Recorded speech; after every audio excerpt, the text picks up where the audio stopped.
সিনেমার চিত্রনাট্য হার মানবে বীরসা বিদীপ্তার প্রেম কাহিনীর কাছে। বয়সে বড় এক সন্তানের মা বিদীপ্তার প্রেমে পড়েছিলেন বীরসা। তখনও ডিভোর্স চূড়ান্ত হয়নি অভিনেত্রীর।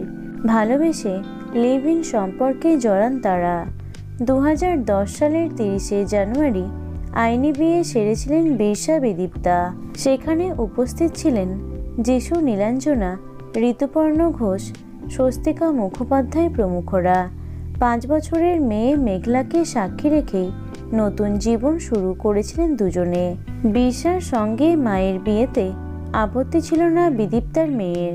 তারপর অনেকটা পথ পার করেছেন দুজনে। বীরসা বিদীপ্তার কোলে এসেছে তাদের দ্বিতীয় কন্যা সন্তান ইদা। বিয়ের 15 বছরের পূর্তিতে পুরনো স্মৃতি ভাগ করে নিয়েছেন বীরসা। বিদীপ্তার ডিভোর্সি স্ট্যাটাস, এক কন্যা সন্তানের মা হওয়া বাধা হয়নি দুজনের সম্পর্কে। তবে বিদীপ্তার প্রথম স্বামী কে ছিলেন তা জানো কি? প্রেম করে বিয়ে করেছিলেন বিদীপ্তা।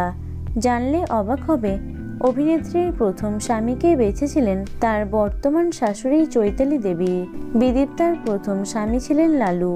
ভালোবেসেই একে অপরের হাত ধরেছিলেন তারা। তবে তারপরেও টেকেনি তাদের বিয়ে। মেয়েকে নিয়ে চলে আসতে বাধ্য হন তিনি। অভিনেত্রীর প্রথম স্বামী সম্পর্কে আর বিশেষ কিছু জানা যায় না।